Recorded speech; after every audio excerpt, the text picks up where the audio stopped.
You're listening to the Bare Metal Cyber Prepcast, created to help you succeed in your educational journey. Learn more at baremetalcyber.com, where additional prepcasts, books, and training materials await. Let's get started. Vulnerability management remains one of the most important practices for securing cloud-native environments because it ensures that weaknesses are discovered, assessed, and resolved before they can be exploited. In cloud-hosted systems, this work must be continuous, as workloads are elastic, ephemeral, and rapidly changing. The purpose of vulnerability management is not just to run scanners, but to create a life cycle of visibility, prioritization, and remediation that keeps pace with the speed of deployment. A well-designed program discovers new hosts, inspects images, evaluates libraries, and integrates directly with build pipelines.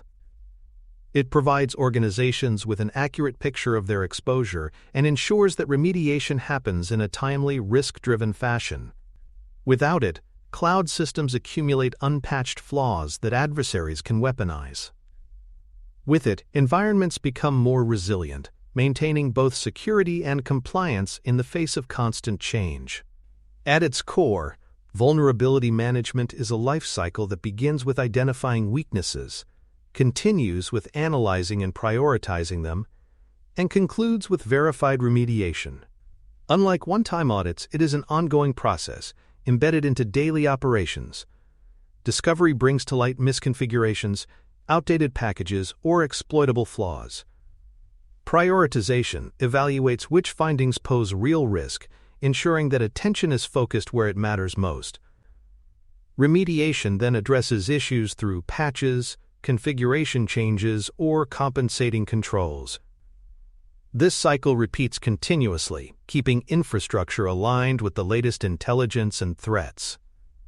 By treating vulnerability management as a life cycle rather than a task, organizations acknowledge that software and systems are always evolving, and that maintaining security requires constant vigilance and adaptation. Asset inventory forms the bedrock of vulnerability management, because organizations cannot protect what they do not know exists. Cloud-native environments complicate this task, as workloads spin up and down dynamically.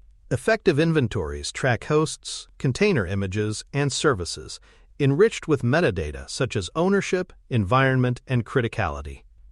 For example, an inventory might distinguish between production databases that house customer data and development servers with lower impact. This context allows vulnerability findings to be mapped to business importance, guiding prioritization. Inventories also support compliance, providing evidence of coverage, and demonstrating that all relevant assets are included in scanning programs. Without accurate inventories, vulnerability scans are incomplete, leaving blind spots that attackers can exploit. With them, scanning becomes targeted, efficient, and meaningful. Vulnerability scanning employs multiple methods, each suited to different contexts. Authenticated host scans log into systems with credentials, providing deep inspection of installed packages, configuration settings, and patch levels. Unauthenticated network scans probe from the outside, identifying exposed services and misconfigurations without requiring login access. Agent-based assessments deploy lightweight software directly on hosts, enabling continuous evaluation even when systems are not externally accessible. Each method contributes unique visibility. Network scans reveal perimeter exposure, authenticated scans uncover internal weaknesses, and agents ensure persistent monitoring. Combining them ensures layered coverage, reducing the chance that vulnerabilities remain hidden. Relying on a single method often leads to gaps. Integrated scanning across approaches produces a more comprehensive and reliable picture of exposure. Agent-based scanning is particularly effective in cloud-native context because it operates directly within instances. Agents monitor installed software, patch levels, and system configurations, reporting findings back to centralized platforms. They provide visibility even when hosts are transient or isolated within private networks. For example, an agent can flag that a kernel is missing a recent critical patch or that an insecure cipher suite is enabled. Because they run locally, agents capture granular details not visible to network probes. Their downside is management overhead ensuring deployment, updates, and coverage across dynamic fleets. Still, agents remain a powerful tool for gaining depth, complementing external scanning methods and ensuring that ephemeral or isolated assets are not overlooked. Agentless scanning offers an alternative for environments where installing agents is impractical. It queries provider metadata services or inspects snapshots of disk images, gathering information about installed packages and configurations without requiring persistent software on the host. This approach is particularly useful for unmanaged, third-party, or highly elastic assets. For instance, agentless tools may scan new virtual machines as they are provisioned, ensuring that insecure images do not spread. While it may lack the depth of agent-based checks, agentless scanning excels at breadth and speed, providing a way to evaluate workloads that are otherwise difficult to reach. In hybrid use, organizations may combine agents for persistent assets with agentless tools for rapid discovery of ephemeral ones. Handling ephemeral workloads is one of the defining challenges of cloud-native vulnerability management. Instances in auto-scaling groups or containers in orchestrators may exist only for minutes or hours. Traditional scanning designed for long-lived servers cannot keep pace. Solutions include scanning base images before deployment, inspecting snapshots rapidly, and ensuring that agents or metadata queries capture workloads within their lifespan. For example, a new container may be scanned on build and again on push to a registry, reducing the need to inspect every runtime instance. By shifting scanning earlier in the lifecycle, organizations ensure that short-lived workloads remain covered without overwhelming operations. Ephemeral handling emphasizes the need to integrate vulnerability management into automation rather than relying on periodic manual checks. Container image scanning addresses vulnerabilities before they are deployed by inspecting images for known flaws in operating system packages, libraries, and dependencies. Scans traverse image layers, evaluating both base and application-specific content. For example, a web application image may include a vulnerable version of OpenSSL in its base layer, which is flagged during scanning. Addressing such issues early prevents vulnerable containers from ever reaching runtime. Because images are often reused across many workloads, a single flawed base can propagate risk widely. Scanning ensures that every layer is accounted for, reinforcing the principle that prevention at build time is more efficient than remediation in production. Registry scanning extends this practice by monitoring stored images continuously. When new vulnerabilities are disclosed, registries can rescan stored images, flagging those now at risk. Scanning on push ensures that insecure images are rejected or quarantined before they spread, while periodic rescans address the reality that vulnerabilities may be discovered months or years after initial builds. For example, a registry might alert teams that a previously compliant image is now vulnerable due to a newly published CVE. This ensures that risk is managed dynamically, not only at the time of creation. Registry scanning turns repositories into active security participants, not passive storage, enabling continuous assurance over software supply chains. The Common Vulnerabilities and Exposures System provides identifiers for publicly cataloged issues, creating a universal reference point. Each CVE entry documents a specific vulnerability, including its description and associated software. CVEs make communication consistent across vendors, researchers, and defenders.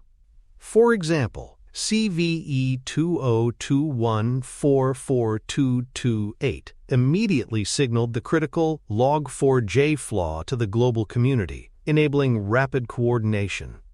By linking scan findings to CVEs, organizations gain clarity and interoperability, ensuring that vulnerabilities are understood in context and tracked systematically. Without such identifiers, discussions of vulnerabilities would remain fragmented and ambiguous. CVEs anchor vulnerability management to a shared global taxonomy. The Common Vulnerability Scoring System, or CVSS, provides a standardized model for evaluating the severity of vulnerabilities. Scores range from 0 to 10, reflecting exploitability, impact, and other factors. For example, a remote code execution flaw accessible without authentication may receive a score near 10, while a local information disclosure may score lower. CVSS helps prioritize which findings demand urgent action, but it is not the whole picture. Scores must be combined with contextual factors like business criticality and exposure. Still, CVSS offers a baseline, ensuring that organizations share a common language when discussing severity and urgency. It makes triage systematic rather than subjective. Risk-based prioritization expands on CVSS by considering exploitability, exposure, business impact, and compensating controls. For example, a vulnerability with a high CVSS score may not be urgent if the affected service is isolated and not internet-facing. Conversely, a lower-scored flaw may demand immediate attention if it threatens a mission-critical customer system. Prioritization ensures that remediation resources are focused where they reduce risk most effectively. It also prevents teams from being overwhelmed by long lists of findings, many of which may pose little practical danger. By embedding risk context into decision-making, vulnerability management becomes more strategic and aligned with organizational priorities. Patch management operationalizes remediation by acquiring, testing, and deploying fixes for affected packages and kernels. In cloud environments, patching must balance speed with stability. Automated pipelines can accelerate rollout, but testing remains essential to prevent disruptions. For example, kernel patches may be tested on staging systems before production rollout, with rollback plans in case of failures. Patch management also requires coordination across teams, ensuring that fixes are applied consistently across all affected systems. Without disciplined patching, vulnerabilities linger even after they are discovered. With it, remediation becomes a predictable process, reducing exposure without sacrificing reliability. Configuration remediation addresses weaknesses that stem not from missing patches but from insecure defaults or misconfigurations. Examples include enabling weak cipher suites, leaving unnecessary services open, or failing to enforce encryption. Scanning tools can detect such issues, and remediation involves applying secure configurations or disabling risky features. For instance, removing support for outdated TLS versions reduces exposure to downgrade attacks. Configuration management ensures that systems are not just patched, but hardened against misuse. It recognizes that many vulnerabilities are rooted in settings rather than software flaws, and that secure baselines are as important as updates. Exceptions and waivers provide a formal process for deferring remediation when fixes cannot be applied immediately. Each waiver should include justification, compensating controls, and an expiration date. For example, a vulnerability in a critical library may not have an available patch, requiring monitoring and additional controls until remediation is possible. Documented exceptions ensure that risk decisions are transparent and revisited regularly, preventing indefinite neglect. They balance operational realities with security needs, ensuring that unremediated vulnerabilities remain visible and managed. Exceptions are not failures but structured acknowledgments of constraints, keeping governance intact even under imperfect conditions. Service-level objectives define timelines for remediation based on severity, asset class, and environment. For example, critical vulnerabilities in internet-facing production systems may require fixes within 48 hours, while lower severity issues in development systems may allow weeks. SLOs provide accountability and set expectations across teams, ensuring that remediation aligns with organizational risk tolerance. They also provide measurable targets for tracking program effectiveness. Without defined timelines, remediation can drift indefinitely. With SLOs, vulnerability management gains structure, ensuring that exposure is consistently reduced in a timely and prioritized manner. For more cyber-related content and books, please check out cyberauthor.me. Also, there are other prepcasts on cybersecurity and more at baremetalcyber.com. Continuous scanning cadence is critical in cloud-native environments where workloads appear, change, and disappear at high velocity. Instead of quarterly or monthly assessments, Scanning must align with deployment frequency and integrate directly into pipelines. For example, every new container image build can trigger an automatic scan, while host agents perform daily or even hourly checks. This cadence ensures that vulnerabilities are discovered as soon as they are introduced, rather than months later. Continuous scanning also supports compliance, demonstrating that coverage is ongoing rather than sporadic. By aligning scanning rhythm with change velocity, organizations ensure that visibility keeps pace with innovation, reducing the window of exposure and enabling faster, more effective remediation. Pre-deployment gates strengthen vulnerability management by blocking promotion of insecure artifacts into production. These gates enforce thresholds for vulnerabilities, rejecting images or templates that exceed defined severity or risk criteria. For example, a pipeline may prevent deployment if a critical CVE is found in a base image, requiring remediation before approval. Pre-deployment controls shift vulnerability management left, addressing issues before they become operational risks. They also provide transparency, as developers see clear reasons for failed promotions. By embedding gates into CI/CD, organizations move from reactive remediation to proactive prevention, ensuring that vulnerable assets never reach runtime environments where exploitation could occur. Runtime sensors provide defense in depth by detecting exploit behavior that bypasses static scanning. Using technologies such as Extended Berkeley Packet Filter (eBPF), sensors observe kernel-level activity for signs of attacks. For instance, they may detect privilege escalation attempts, abnormal system calls, or memory exploits. Unlike scanners, which identify known vulnerabilities, runtime sensors detect active exploitation, including 0 days or novel attack patterns. This complements scanning by providing real-time protection when prevention is imperfect. Runtime visibility ensures that vulnerability management does not end at deployment but continues throughout the lifecycle, catching threats that slip through earlier defenses. Kernel live patching reduces downtime by applying critical fixes without requiring full system reboots. In traditional patching, applying updates to the kernel meant restarting instances, which could disrupt availability. Live patching inserts updates into memory while the system continues running, allowing vulnerabilities to be mitigated quickly without sacrificing uptime. For example, a cloud provider may push live patches for critical kernel flaws, protecting hosts without forcing customers into immediate maintenance windows. This technique shortens the exposure window for high-severity issues, balancing speed and stability. Live patching illustrates how innovation in remediation practices adapts to the needs of modern, always-on infrastructures. Library dependency management tackles vulnerabilities in frameworks and packages that applications rely upon. Many critical flaws arise not in core systems, but in transitive dependencies pulled in by libraries. Managing these requires automated updates, dependency scanning, and proactive maintenance. For example, when a vulnerable version of a JSON parser is disclosed, organizations must update not just their applications, but the frameworks that depend on it. Automated tools can identify affected packages, suggest patches, and trigger rebuilds. By treating dependencies as first-class assets in vulnerability management, organizations reduce the risk of hidden weaknesses buried deep in supply chains. This practice emphasizes that modern risk extends beyond operating systems to every layer of software composition. Immutable infrastructure provides a cleaner remediation model by replacing vulnerable images rather than patching in place.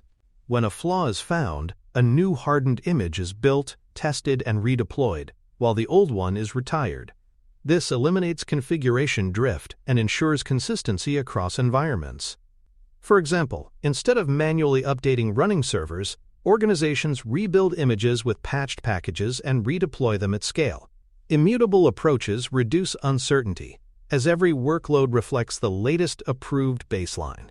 They also accelerate rollback, as prior images can be redeployed if problems arise. By prioritizing rebuilds over in-place patches, organizations align remediation with cloud-native principles of repeatability and automation. Virtual patching provides interim protection when official fixes are not yet available or cannot be applied immediately.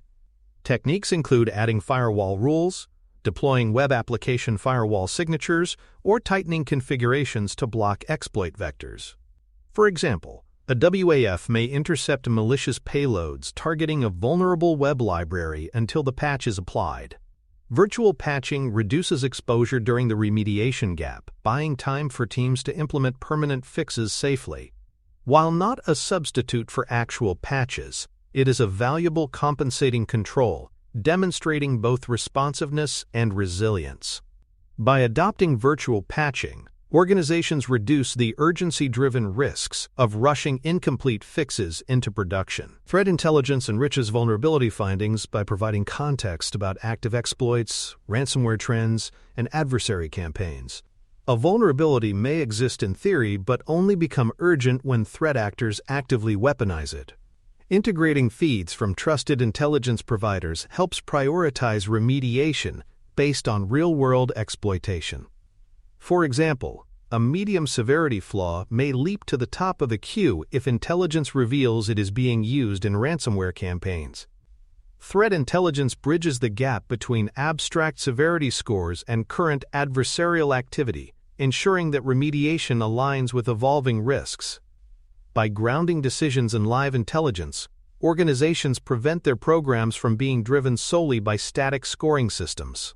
Auto-remediation introduces automation into the remediation process, safely applying low-risk fixes and configuration changes without manual intervention. Examples include automatically updating antivirus signatures, applying baseline configurations, or deploying minor package patches. Audit trails ensure that every automated action is documented and reversible. Auto-remediation accelerates closure of common issues, freeing human teams to focus on complex or high-risk vulnerabilities. For example, an automated system may patch dozens of non-critical packages overnight, reducing backlogs significantly. By blending automation with oversight, organizations increase efficiency while preserving governance. Auto-remediation demonstrates how vulnerability management evolves from manual reaction to streamlined, scalable practice. Metrics provide transparency into program performance, tracking mean time to remediate, backlog burndown, and adherence to policies. MTTR reveals how quickly vulnerabilities are closed once discovered, while backlog metrics show whether teams are keeping pace with new findings.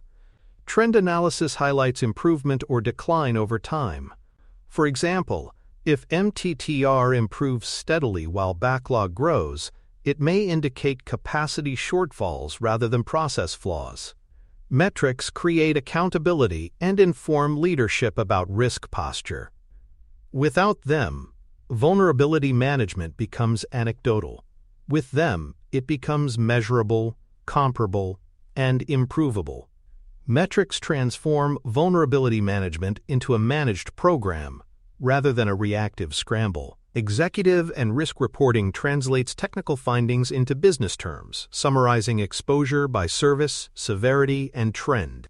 Instead of listing thousands of CVEs, reports contextualize which business processes or customer services are most at risk.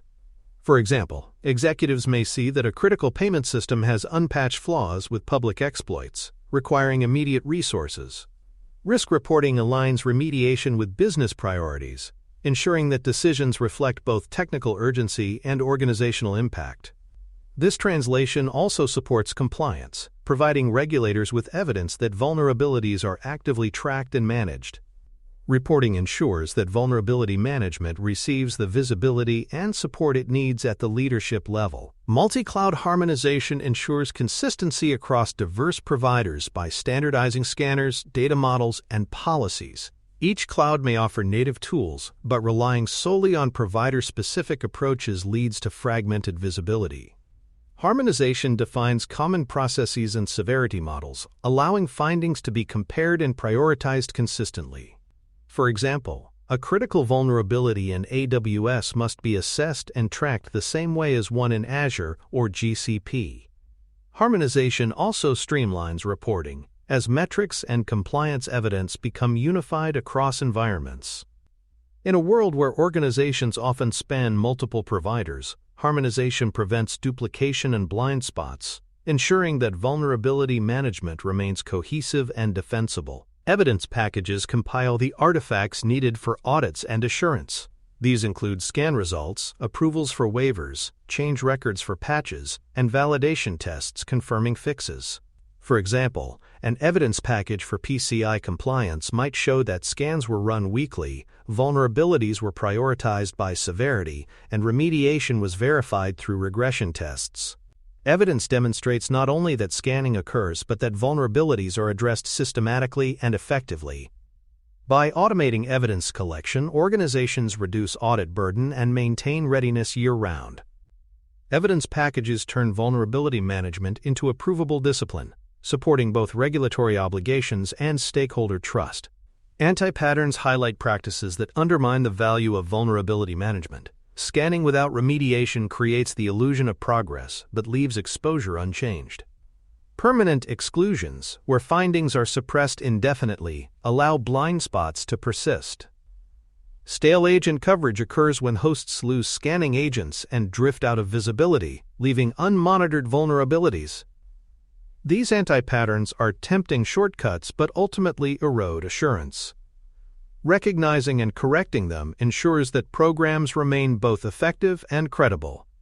For example, exclusions should always have expiration dates and compensating controls, preventing them from becoming permanent gaps.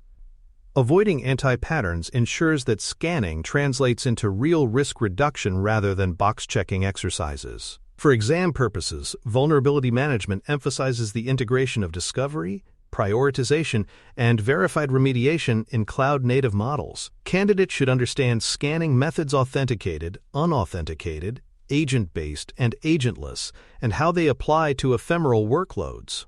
They should also recognize the importance of risk-based prioritization, immutable rebuilds, and runtime sensors. Exam questions may test knowledge of pre-deployment gates, metrics, or harmonization across multi-cloud. The focus is on demonstrating how vulnerability management fits into continuous operations, ensuring that security keeps pace with cloud agility. In summary, vulnerability management in cloud-native environments is about continuous discovery, risk-driven prioritization, and verifiable remediation. Asset inventories provide the foundation, while scans, whether agent-based, agentless, or image-focused, reveal weaknesses. Pre-deployment gates and immutable rebuilds prevent insecure workloads from reaching runtime, while runtime sensors detect exploitation attempts in the wild. Metrics, reporting, and evidence packages provide accountability, while harmonization ensures consistency across multi-cloud landscapes. By avoiding anti-patterns and embracing automation, organizations transform vulnerability management from a reactive task into a disciplined lifecycle. Ultimately, these practices reduce attack surface, align with business priorities, and preserve resilience in the face of evolving threats. Thanks for tuning in to the Bare Metal Cyber Prepcast, your trusted source for cybersecurity news and insights. Remember to subscribe at baremetalcyber.com so you never miss an update. And visit cyberauthor.me for best-selling cybersecurity books that equip you with expert knowledge. Until next time, stay secure and stay vigilant.